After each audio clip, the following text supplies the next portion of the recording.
Burger King parent Restaurant Brands International and Yum Brands, known for Taco Bell, Pizza Hut, and KFC brands, are pulling onions from select restaurants following that E. coli outbreak at McDonald's. The company says the move is out of an abundance of caution. Burger King says 5% of its restaurants source onions from Taylor Farms.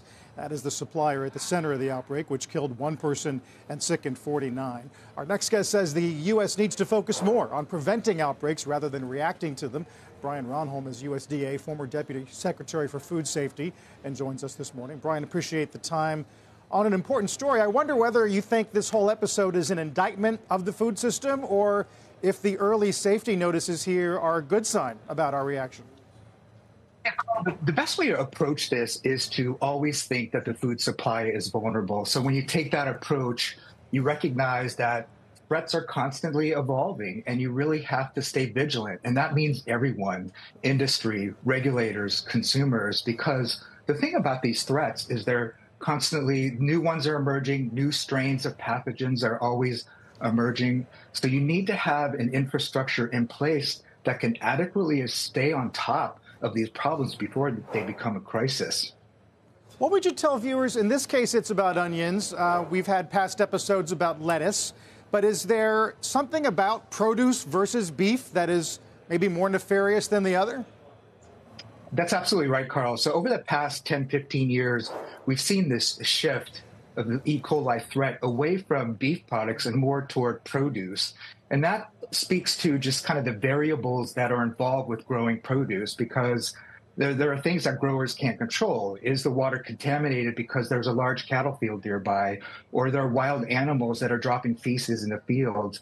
Things like that seep into the ground and end up in the product. And that's why you see a lot of these produce safety issues arise, especially within the last 5 years. And that's why there really needs to be a policies to address produce now to eliminate and reduce this risk, because it's really becoming a problem.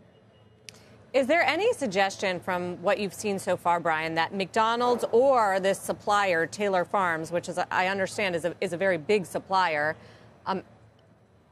was lax at all in their safety checks, that they missed this? Yeah, clearly there's a problem with Taylor Farms, because if you look at their history, there have been several recalls involving Taylor Farms over the past 10 years or so. So when you see a situation like that, it's very easy for consumers to be skeptical of their products, particularly the onions, because I think they've been an issue before. And so with McDonald's, the positive thing for consumers is there's a solid traceability system in place with these large companies that allows them to identify these suppliers quickly and allows them to react and try to contain the outbreaks as quickly as possible and alert consumers so that they can limit their risk as well. So that's certainly a benefit to consumers. So how do you see this playing out over the next, say, 2 or 3 months? So we're going to see this investigation continue. There's going to be a root cause analysis of what is going on, if in fact it can be directly linked to Taylor Farms, which all indication seems to be it is. What is going on at Taylor Farms that allowed this outbreak to continue? What are some of the practices that they're doing that is increasing the risk for consumers and that their customers that they're supplying to, like McDonald's? And so these large companies like McDonald's and Burger King, they're going to have to reassess their relationship with their suppliers like Taylor Farms, making sure that they're meeting sanitation standards and that they're doing the right type of testing and making sure that the water is not contaminated so that they can reduce this risk. Because if this continues, we really have to question whether we can really trust produce again, which is unfortunate because fresh produce is something that we need to consume on a regular basis because it's healthy. Yeah. And the chains are so large, having to source from so many suppliers, it is a challenge.